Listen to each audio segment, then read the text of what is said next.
A través de una charla informal vas a conocer más acerca de derechos y otros temas de interés general. Con una mirada local, Abelardo Mesa Aguerre te trae El Misionero, Derecho y algo más.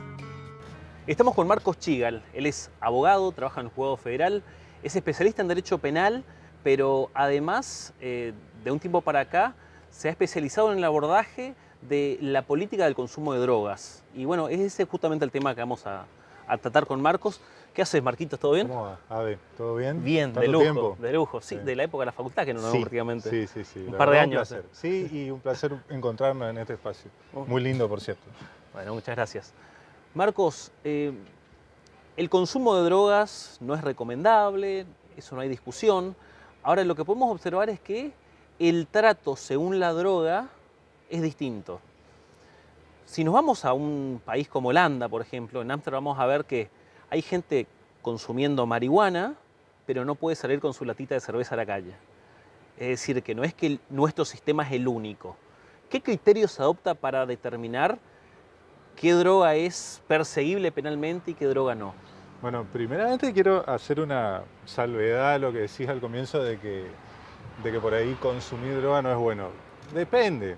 O sea, hay sustancias que han sido ilegalizadas y si bien no hubo mucho avance científico en eso, porque al estar ilegalizada tampoco se puede investigar mucho, pero sí hay investigaciones hechas y probadas que hay sustancias que aún mejoran el rendimiento de las personas. De hecho, bueno, Freud, por ejemplo, consumía cocaína y sus mejores producciones salieron a partir de ese consumo.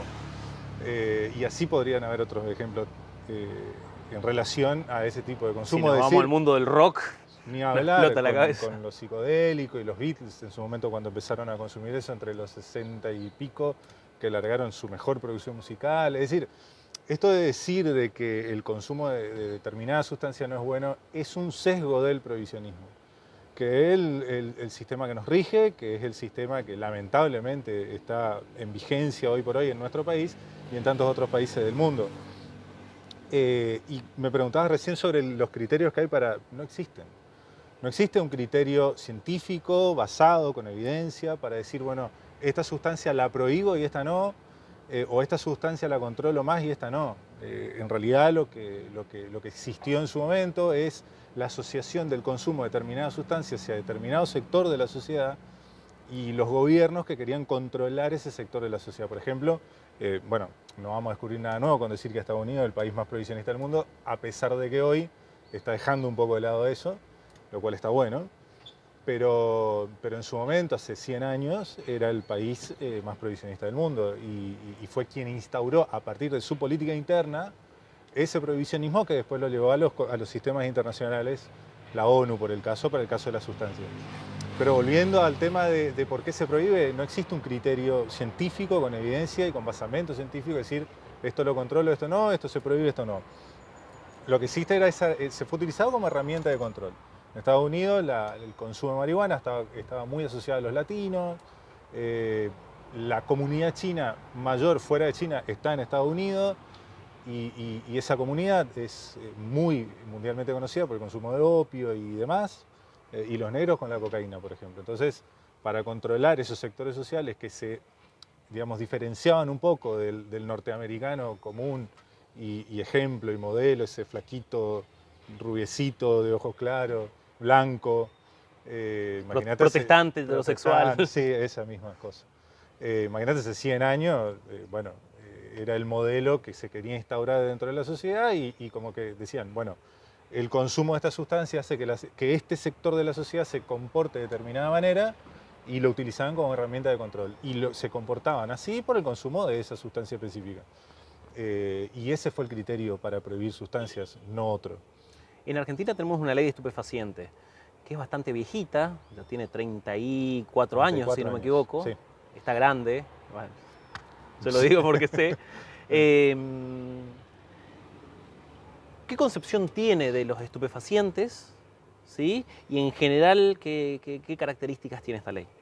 Bueno, la ley apareció en el 89, 1989, ya sí específicamente 34 años, en un momento en el que tenía un año, poquito menos de un año, el último convenio sobre drogas que hay en la ONU, que es el del 89 también, que regula más que nada lo que tiene que ver con el control de tráfico internacional de sustancias. Antes de la 23737, que es la actual, nos regía la 20771, que era una ley súper prohibicionista, que perseguía mucho al consumo, que criminalizaba el comercio y otras tantas cosas.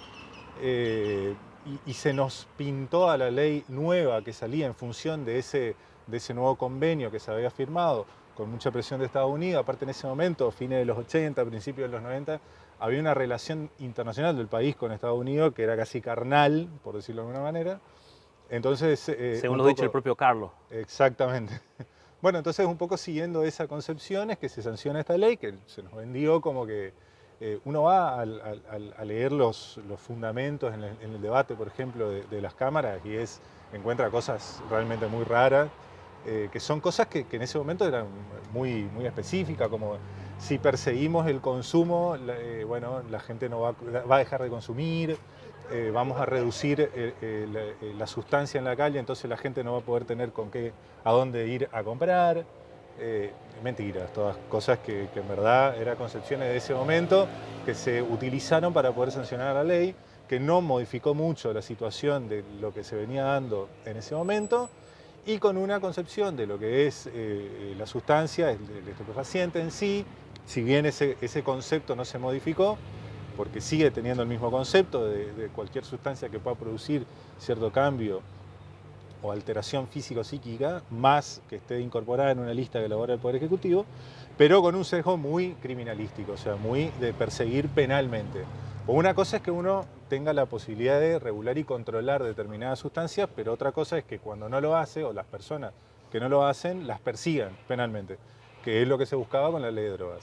Es decir, criminalizar determinadas situaciones a partir de no enlinearse con el pensamiento que había de no consumir sustancias, de un mundo libre de drogas, que son todos los conceptos y preceptos que se lanzaron en el principio de los 70 con Nixon, con la guerra contra las drogas, lo que intentaron vendernos y prometernos: un mundo sin drogas, gente que no consuma, recta, y que es lo que hace bien, digamos.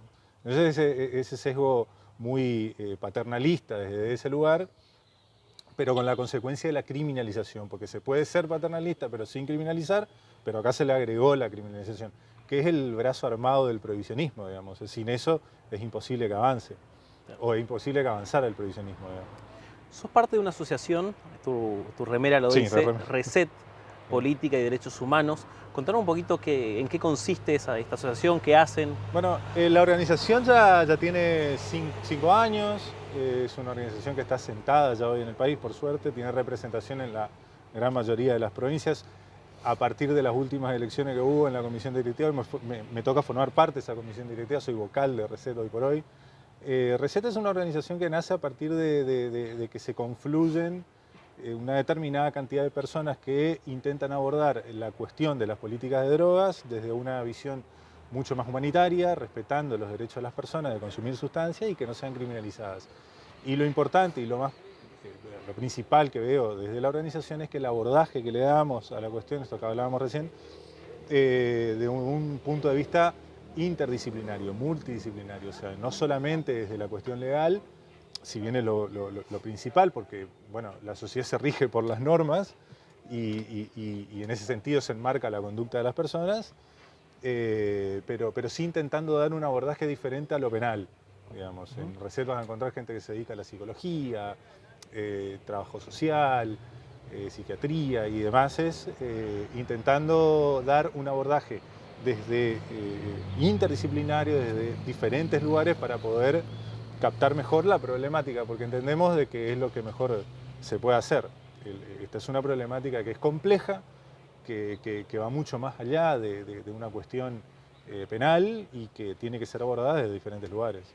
Te hago una afirmación y luego lo desmenuzamos. En el año 2023 ya no existen mayores dudas de que el consumo de estupefaciente en sí no puede ser criminalizado, en cuanto a que el artículo 19 protege a las acciones privadas, digamos, que no estén afectando el orden público ni a terceros.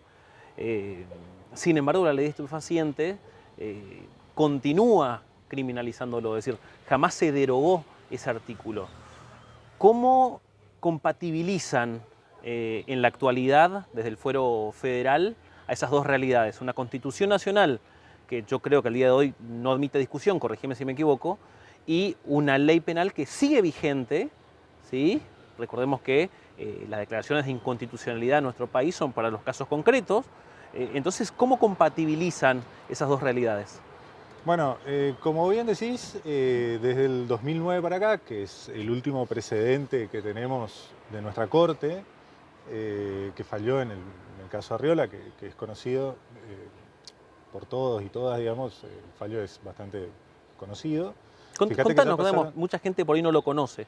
Y el fallo Arriola es un fallo que paradójicamente se conoce como fallo Arriola, pero Arriola fue la única persona que no se benefició por ese fallo. Porque lo que sucede con las causas que se inician en infracción a la ley de drogas, generalmente lo que pasa con la gente que vende al menudeo, o sea, que vende droga lista, en cantidades listas para el consumo, lo que sucede es que las fuerzas policiales, por ejemplo, van a un domicilio, hacen las investigaciones a partir de ciertas denuncias que se dan de la gente que vive cerca o de alguien que pasó, o a veces mismamente de la gente mismo del negocio que quiere que no haya tanta competencia, digamos, y denuncia a una persona que estaba vendiendo droga en Rosario, paradójicamente en Rosario.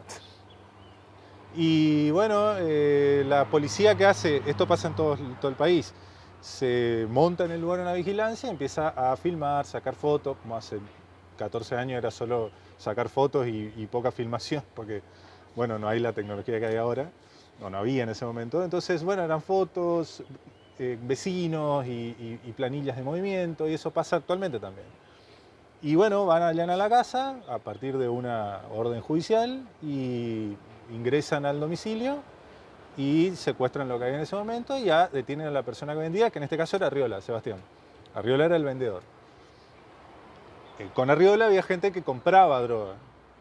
Y la gente que compraba droga se iba a la casa y salía de ahí, y ni bien salieron, los detuvieron a un costado porque, como bien decís, la tenencia para consumo estaba penada y sigue estando penada, digamos. Y eran 4 personas que nunca me acuerdo los nombres, que ese sí es un... No viene al caso. Que en realidad no es que no viene mucho al caso, pero son los 4, estas 4 personas que fueron las beneficiadas. Cortajarena creo que es uno y ya el resto no me acuerdo más. Y bueno, fueron procesadas estas personas por tenencia para consumo. Arriola se comió 5 años por comercio de droga. Y estas personas llegaron a la corte ya incluso con la causa prescripta, porque tiene 2 años de máximo de pena ese delito, y nunca quedó firme, y llegó a la corte, y la corte en el 2009 falló, porque la causa es del 2005, creo que es la causa inicial. En el 2009 falló y dijo que las acciones de estas personas, que eran tener droga para consumir, en tanto no trascienda esa conducta y no ponga en peligro o dañe bienes jurídicos o derechos de terceras personas, no puede ser criminalizada, porque está este límite constitucional del artículo 19 de la Constitución, eso es muy claro. Y esa es la opinión. Aparte, el fallo es muy bueno, es una copia casi del fallo Basterrica de los 80, 86, que a mi criterio es uno de los mejores fallos en la historia institucional de la Corte, Basterrica. Que además tiene como protagonista... Al mono. Cuando daba clase en la facultad les preguntaba a la gente, a los chicos, a las chicas, si conocían, me sentía un viejo, porque en verdad me decían, no saben quién, yo no podía creer cómo no sabían quién era el mono Basterrica. Entonces, después cuando les explicaba, no, los abuelos de la nada, eso, ahí un poco caían, pero me sentía un viejo porque, claro, una banda de los 80 con el mono ahí. Bueno, volviendo entonces a Arriola. Arriola es una copia de ese fallo, casi, pero sí hay una muy buena, no discusión, sino una muy buena conceptualización de lo que es el ámbito público, del ámbito privado, ámbito público o ámbito de reserva del propio 19, que aún una persona conserva estando en espacios públicos, no tiene nada que ver con el espacio físico, sino que tiene que ver con un plan de vida, con una forma de vida que elige la persona vivir. Y eso lo tiene en su casa, lo tiene afuera, acá en la Costanera o donde sea. Porque de hecho esta gente fue encontrada con droga en la calle, o sea, no tiene nada que ver el lugar público. Y después también hay una muy interesante, que en realidad no es tan... Sí es interesante si uno lo ve desde cómo había fallado antes en Montalvo, porque si uno se pone a pensar en Basterrica y Arriola y Montalvo en el medio, en donde vuelve para atrás de lo que era Basterrica, En esos 3 fallos hay un solo punto en común, que es Fait. Digamos, o sea, Fait falló en los tres casos y siempre falló, no igual, pero siempre falló en lo que decía la mayoría. O sea, primero declaró inconstitucional, después no y después sí.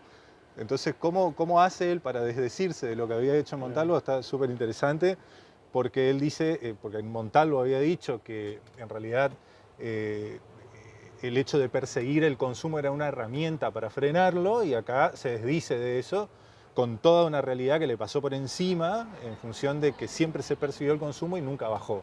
No, pero aparte la pregunta desde el punto de vista jurídico es si esa herramienta para prevenir el consumo puede pasar por sobre los derechos individuales de los habitantes. Eso también está mencionado en el fallo y jamás puede ser así, digamos.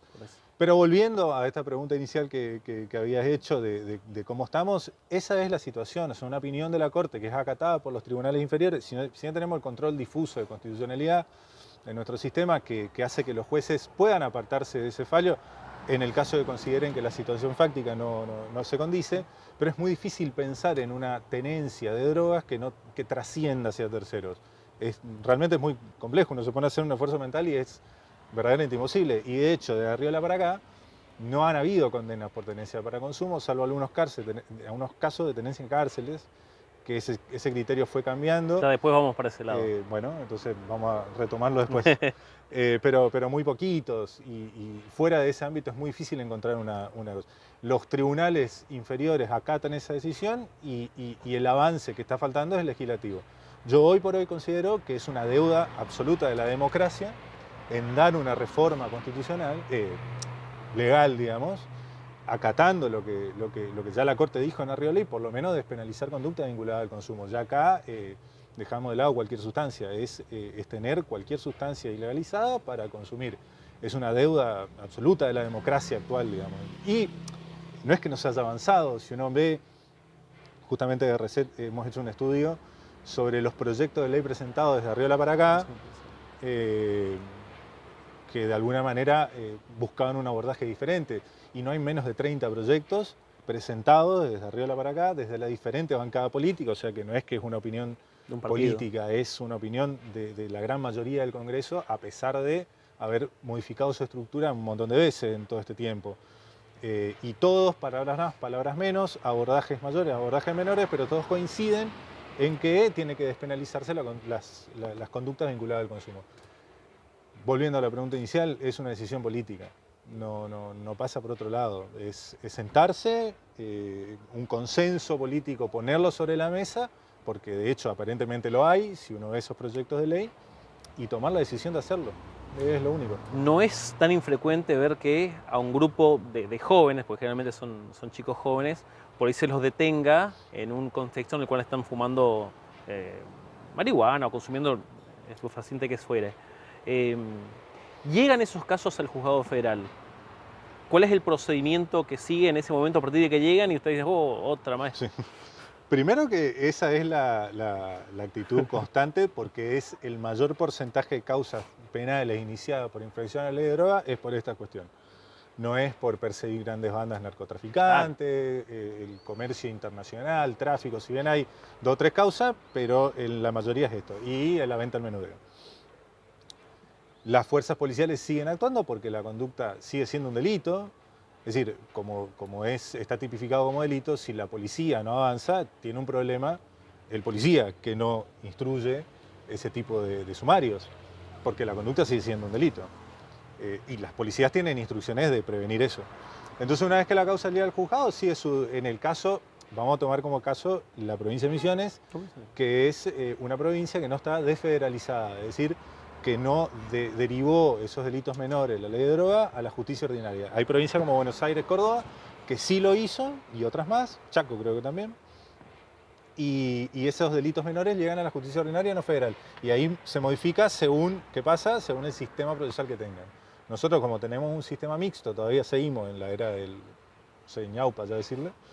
Entonces la causa llega al juzgado, la persona es citada para prestar declaración indagatoria, ejercer su derecho de defensa, se le recibe en indagatoria, y una vez que se recibe en indagatoria, en el 99% de los casos se archiva la causa, se lo sobresee por aplicación de este fallo, previa pericia química sobre la sustancia para determinar realmente qué es estupefaciente y qué tipo de estupefaciente es, y muchas veces con un largo y tedioso camino para la persona imputada, porque esta es otra cosa que tiene este sistema, que muchas veces te invierte la carga de la prueba, es decir, una persona que llega alegando ser consumidora tiene que demostrar que es consumidora, entonces aporta un montón de pruebas, pide hacerse análisis y se somete a hacerse análisis, después va y trae testigos. Cuando en realidad el fiscal es quien debería probar que esa persona...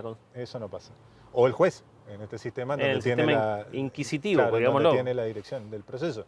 Si bien es cierto que acá el juzgado se esmera un poco en tratar de probar eso, pero a veces sucede de que hay pocos elementos. Ahora, por ejemplo, estamos con un problema enorme que es de presupuesto, que no hay presupuesto para cuantificar sustancia, no hay presupuesto para hacer screening, que es el análisis de orina que se hace en la persona para determinar si hay presencia de consumo o no.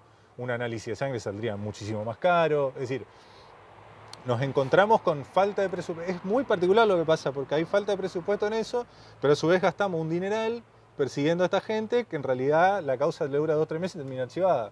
Todo lo que gastamos acá podría ser reinvertido en esos recursos en donde verdaderamente se necesita, pero no pasa.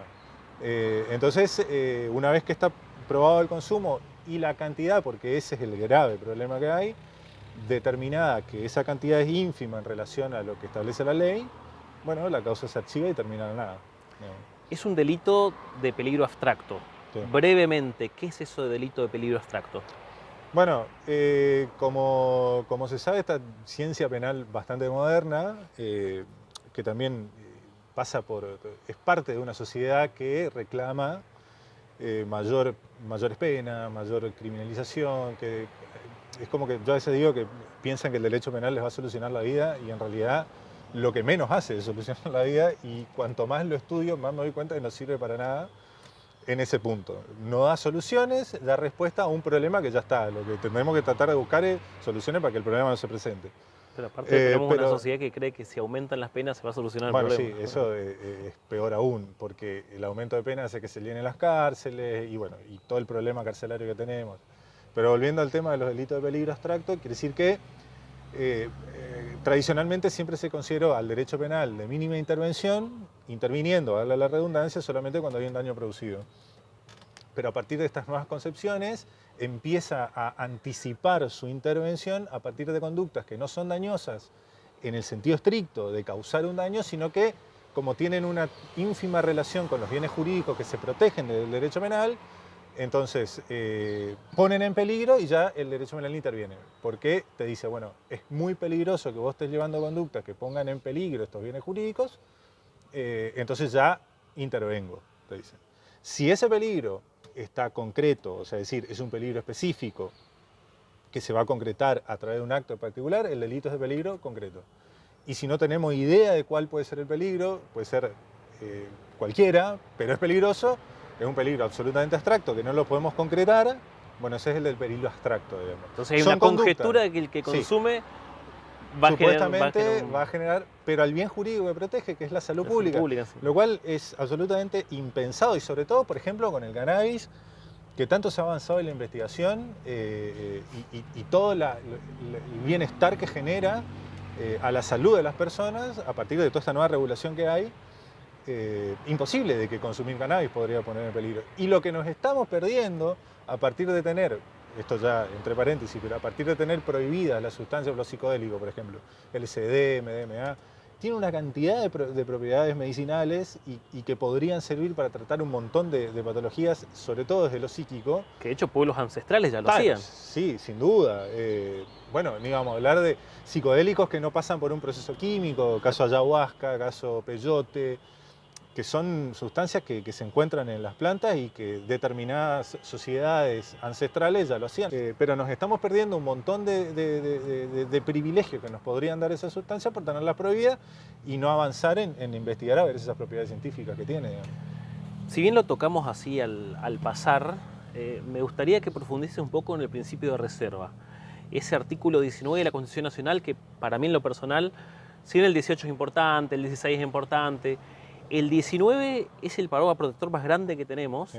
Porque no solo defiende las acciones privadas, sino que además marca el principio de que todo lo que no esté prohibido está permitido. Sí. Contanos un poco qué es el principio de reserva y cómo se relaciona con esta cuestión.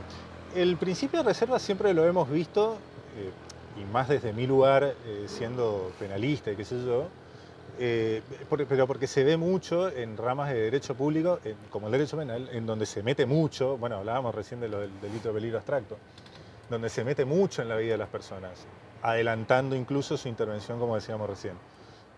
El tema es que ese principio que establece que todas las conductas que no tengan una trascendencia hacia el exterior y que no pongan en peligro conductas o bienes jurídicos de terceros, derechos y demás, garantías constitucionales de las terceras personas, como dice ideológicamente el artículo, están reservadas solo a Dios, a la moral y exenta la autoridad de los magistrados. Exenta la autoridad de los magistrados, tal cual. No solamente quiere decir que el Estado no puede meterse en alguna cuestión que prohibiendo, por ejemplo, criminalizando y estableciendo una pena cuando en realidad no, y la conducta no trasciende, como es el caso de la tenencia para consumo, o si uno se pone a pensar, cualquier delito de tenencia en la ley de drogas, porque la ley de drogas castiga la tenencia para consumo, tenencia con fines de comercialización y la tenencia simple. Son todas tenencias que nunca trascienden hacia terceros. La tenencia con fines, en la práctica, es muchas veces tratada como comercio, pero allanan un domicilio, encuentran droga y decir, bueno, a alguien le tenemos que imputar esto y lo imputan a título de tenencia. Que ya la doctrina penal, no tanto clásica y ya no tanto, te dice que bueno, los delitos son de acción y omisión, no son de tenencia. La tenencia es como que no es una acción ni tampoco una omisión, digamos. Entonces, meterse en ese ámbito ya es muy difícil pensar que cualquier conducta vinculada a la tenencia pueda trascender.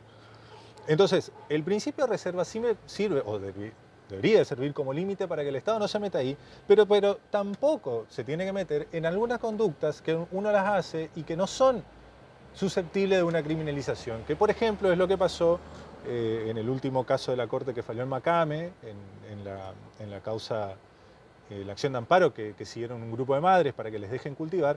Iba para allá después. Esas madres le decían al Estado, bueno, no solo ustedes no se pueden meter a criminalizar un acto de cultivo que yo lo hago en mi casa, que trae beneficios para mis hijos, para mis hijas, sino además tampoco me pueden controlar, porque si es una acción privada no tiene que servir para criminalizar, pero tampoco tiene que servir para controlar, porque si es privado, el Estado está exento de ese control.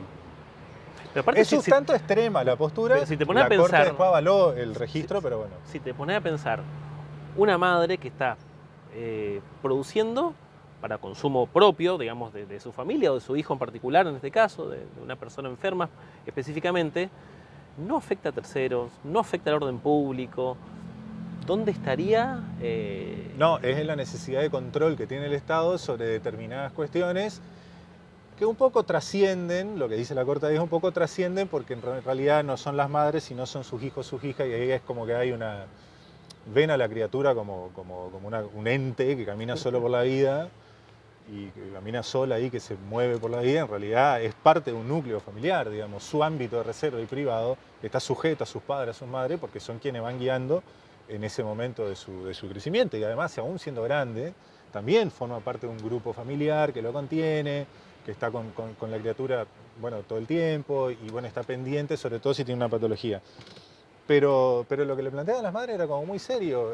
Si el 19 está dirigido a proteger de intromisiones innecesarias del Estado para criminalizar o para no criminalizar, también tiene que estar exento el Estado de meterse en cuestiones que no trascienden y no causan ningún daño. Sobre todo en este caso que no causaban ningún daño porque mejoraban la salud de las personas. O sea, que el bien jurídico protegido no solo no se veía afectado, sino que se veía beneficiado. Es un poco lo que, paradójico. Sí, es un poco lo que algunos argumentos que usamos en el juzgado ahí para tratar de sacar adelante causas fuera de la criminalización y dar otro punto de vista a las cuestiones. Es decir, completamos los análisis típicos con el nivel de afectación del bien jurídico, que es un poco una herramienta que tenemos dentro de este sistema, digamos. Si bien ya esbozaste la respuesta, digamos, hay personas que pueden estar viendo la nota que o lo utilizan o lo podrían llegar a utilizar con fines medicinales. ¿Cuál es la situación actual del consumo de estos pacientes con fines medicinales? Sí. Bueno, por suerte el cannabis viene pasando una serie de avances en lo legislativo del país, a consecuencia también del avance mundial que hay en torno. No hay que olvidarse del cannabis, la sustancia ilegalizada más consumida en el mundo. Ilegalizada, a mí no me gusta llamar. En realidad no existen sustancias legales o ilegales. Lo que existen son sustancias que han sido legalizadas y otras que han sido ilegalizadas. El alcohol y el tabaco han sido legalizadas y el cannabis y otras tantas ilegalizadas. Dentro de las ilegalizadas es la que más se consume, el cannabis. Por suerte pasó por si bien muchos vaivenes, como pasa en nuestro país con cualquier reforma legislativa o que cambia paradigmas de conducta y de pensamientos, por un filtro muy grande, y hoy por hoy tenemos una regulación medicinal del cannabis, creo que bastante acorde a las necesidades reales de las personas usuarias. Hoy por hoy una persona que pretenda consumir cannabis tiene diferentes vías de acceso a poder hacerlo de manera legal. O sea, lo puede hacer a partir de productos que pueda elaborar el Estado. Nuestra provincia tiene una empresa que elabora productos, en particular el caso de Misiofarma, hace un aceite que es para epilepsia refractaria, y es gratis para la persona que lo quiera conseguir, simplemente necesita una receta del médico, o la médica con la que se atienda, y va a un hospital público y en teoría completaría un formulario y le entregan el producto. No doy fe de que esto se produzca así. De hecho, creo que todavía no se está produciendo esa llegada al público, pero es una manera de acceder a producto derivado del cannabis certero. Si uno quiere importar, lo puede hacer a su costa, haciendo unos trámites administrativos ante la aduana, ANMAT y demás. Y también está la posibilidad de que uno haga los productos en su casa a partir de un cultivo propio, que lo puede hacer, cultivo controlado le dicen, pero controlado no solo porque el Estado en realidad lo que hace es controlar en cuanto a ciertas cantidades máximas. La gente puede tener hasta 9 plantas en floración y en vegetación puede tener una cantidad, no hay límites para eso. Puede cultivar en un espacio de 6 metros cuadrados en interior y 15 metros en exterior. 15 metros cuadrados, que tiene que ver interior y exterior, no necesita fuera o dentro de la casa, sino el suelo y el lugar a donde se cultiva. Interior sería un lugar en donde pueda controlar más las características del suelo, pues una maceta o eso, y en el exterior en la tierra sería. Y puede transportar hasta 40 gramos de flores secas o hasta 6 frasquitos de 30 mililitros con los extractos o preparados que haga la persona. Entonces, también tiene esta vía de acceso. Cuando recién empezó todo este tema, la única vía de acceso era a partir de la elaboración pública del Estado. La ley 27350 no se modificó. Tiene un solo mecanismo y una sola manera de acceder a producto derivado del Estado, del cannabis, a partir de fabricación y elaboración pública. O sea, el Estado cultiva e investiga a través del INTA y del CONICET, que son dos organismos que el Estado decidió que se haga de esta manera. Con los resultados de todo eso, la elaboración está a cargo de los laboratorios nucleados por ANLAB, que es la Agencia Nacional de Laboratorios Públicos del país, y después la distribución gratuita a las personas que están inscritas en el programa, en este caso en el registro, que se crea con la nueva reglamentación, que era el ReproCan, que es el registro del programa de cannabis, que es a donde se inscriben las personas que van a cultivar para que el Estado únicamente se necesita, esto también es importante mencionar, se necesita solamente una indicación médica. No es una prescripción, no es una receta, porque no se puede hacer eso respecto de productos que son de elaboración artesanal. Así como uno va al médico, una médica le dice, bueno, hace gimnasia, sale a caminar, trotá, nadá, consumí cannabis. Una indicación que le da, que complementa el tratamiento médico que ya viene llevando adelante la persona, o no, pero en la mayoría de los casos es un complemento. Y con esa indicación pide la autorización al Estado, el médico o la médica se vinculan dentro del registro online y ahí sale la autorización, que ahora por suerte se extendió hasta 3 años de duración. Antes era solo 1 año, ahora son 3. Y este más o menos es el sistema que tenemos en torno al cannabis, digamos, para el consumo. Bien.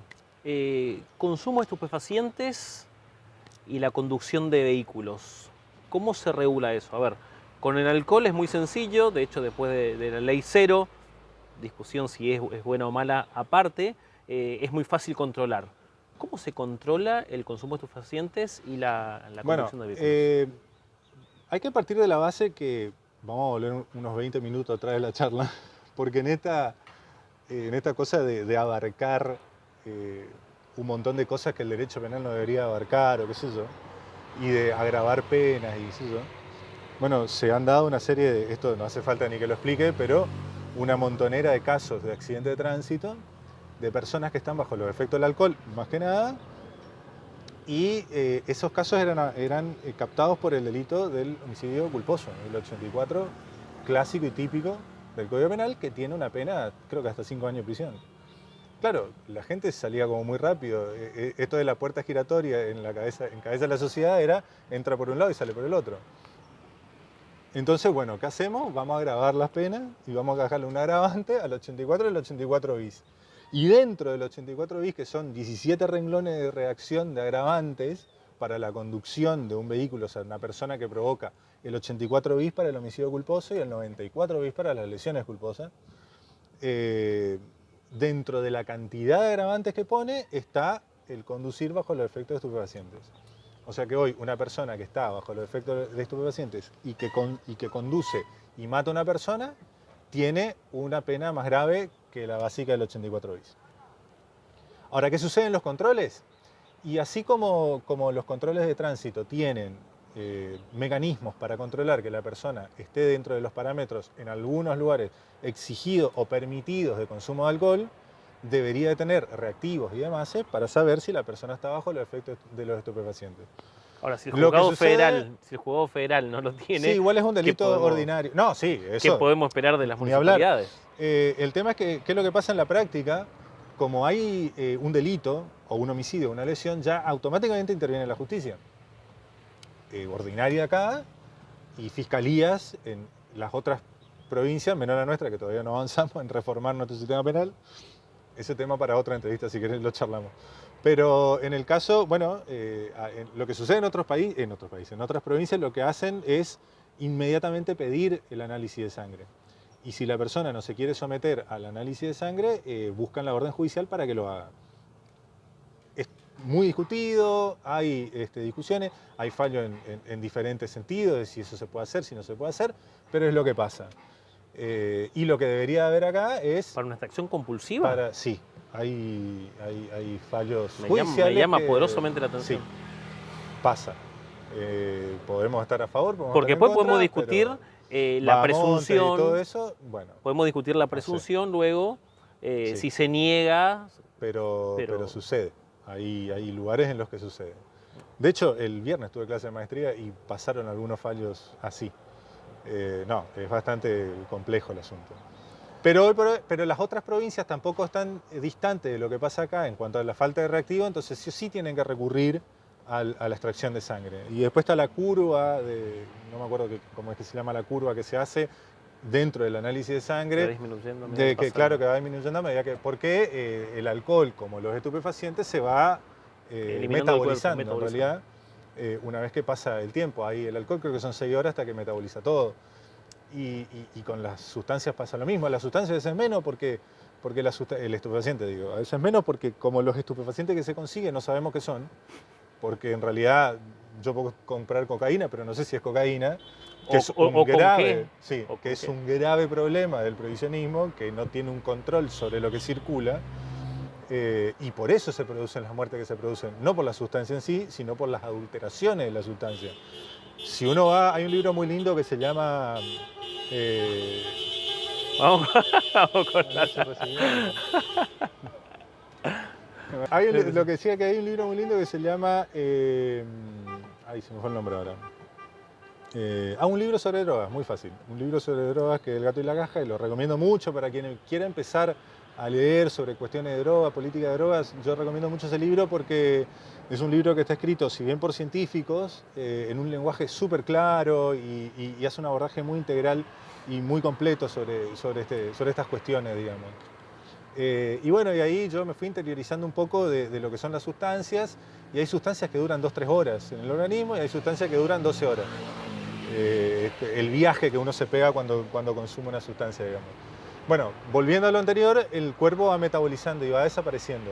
Lo que debería de suceder es que los controles está muy claro de que tampoco hay una regulación específica respecto a qué pasa o qué debería de suceder con las personas que conducen y que consumen sustancias, porque en verdad la sustancia está prohibida. Entonces hay un gran vacío legal con el cannabis, por ejemplo, porque el consumo de cannabis medicinal está permitido.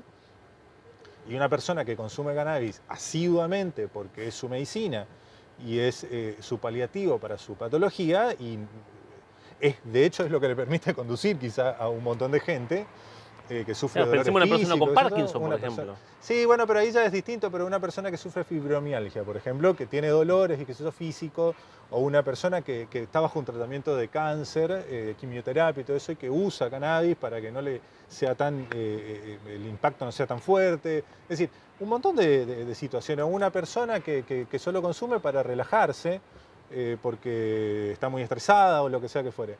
A esa persona, si consume asiduamente, ni vamos a hablar de lo que es lo recreativo, pero vamos a lo medicinal, que es lo que está regulado. Pero a esa persona le va a saltar en teoría, en un control de tránsito vehicular que tenga estos reactivos. Entonces, ¿qué pasa ahí? Y bueno, no sabemos porque hay vacíos legales que hay que ir completándolos a medida que vamos dando las regulaciones. Y es súper importante que se avance en eso también. Dejé para lo último algo que si le preguntás a un penitenciario hasta lo escandaliza. Sin embargo, hay fallos que indican claramente que la persona privada de su libertad pierde su libertad ambulatoria, no los demás derechos. ¿Qué pasa con el interno, con la persona privada de su libertad que consume estupefacientes? Bueno, tiene causa penal, porque es un delito. Volvemos a lo mismo, tiene causa penal. La discusión que se dio en el último tiempo es si a ese caso de consumo o de tenencia para consumo en el sistema carcelario, en una unidad penal o una comisaría, lo que sea, le es alcanzable el fallo de Arriola y las consecuencias. Esa es la discusión. Hasta hace un tiempo atrás no había discusión y no había duda respecto de esto que vos planteabas. La persona solamente pierde su libertad ambulatoria y no pierde otros derechos, entre ellos, principio de reserva del 19. Lo sigue teniendo y es libre de hacer un montón de otras cosas, no importa el lugar en el que esté. Volvemos otra vez a Arriola, el principio de reserva no tiene absolutamente nada que ver y no impacta el espacio físico en el que esté la persona, porque tiene que ver con su plan de vida. Puede estar en tu habitación, en la sala, en el patio o en una cárcel. O en una cárcel. O en una celda. Es exactamente lo mismo en lo que hace al proyecto y plan de vida. Lo que pasa es que tuvimos un procurador, o en su momento teníamos un procurador, tenemos todavía un procurador, que opinaba, interino encima, que opinaba que en las cárceles el ámbito de reserva se ve reducido, porque está en un contexto de encierro, porque hay otras personas que están transitando el mismo sistema carcelario que esa persona y se pueden, bueno, ver no beneficiados por el hecho de que una persona lleve adelante esa conducta. Es decir, circunscribía el ámbito de reserva a los espacios físicos, nuevamente desoyendo eso en Arriola. Y lo que sucedió fue que la Corte muchas veces nos aboca al... ¿Qué hace la Corte? La Corte abre la instancia y que tiene cierta razón de ser en que la única Corte le llegan 7.000 causas por día, entonces en algunas te saca por 280, que es la desestimación in limine, y las que abre la instancia, cuando no falla, se remite al dictamen del procurador. Entonces, en un caso se remitió al dictamen del procurador y el procurador opinaba esto. Entonces empezó a regir ese concepto de que está prohibido. De que Arriola no se puede aplicar en ámbito carcelario. Corte con 5 miembros, corte con 4 miembros, o sea, como está ahora, está repartido el asunto, son 2 y 2. Hay 2 que opinan una cosa y 2 que opinan otra. En un caso que era una persona que estaba detenida en Entre Ríos, creo que era en Paraná. Llegó a la corte y tuvieron que llamar a alguien para desempatar, digamos, porque son 2 y 2. Entonces llamaron a un tercer juez, a un tercer ministro, que falló, por suerte, a favor de aplicar a Arriola en ámbitos carcelarios. Entonces hicieron una sentencia, ya no remitiéndose al dictamen del procurador, una sentencia que se fue basando en las disidencias de Rosenkrantz, porque Rosenkrantz era uno de los que opinaba que Arriola se aplicaba. Entonces tomaron esos argumentos, Rosenkrantz lo suyo, Lorenzetti creo que es el otro que opina así, y este tercer juez, y ahí quedó 3-2. Y esa es la situación actual. Nada impide a que llegue otro caso más y traigan un quinto ministro que opine para el otro lado. Ese es el nivel de inseguridad jurídica que tenemos y ese es el nivel de... Ahora, me preguntaba a mí una opinión y es claramente que Arriola sí se aplica a ámbitos carcelarios y que la persona solamente pierde su libertad ambulatoria. Pero en última instancia, pienso en voz alta, quien dice que está afectando el orden público o a tercero, debería demostrarlo. No, eso sí, vamos a volver siempre a lo mismo. Y es difícil demostrar una tendencia que trascienda. Insisto, yo llevo esto pensando y creo que va a ser mi tema de maestría en tesis. No existe conductas de tenencia que trasciendan hacia terceras personas en el ámbito que requiere el 19 para poder ser criminalizada. No que trasciendan por el hecho de que sean un espacio público, sino que trasciendan con la capacidad de lesionar.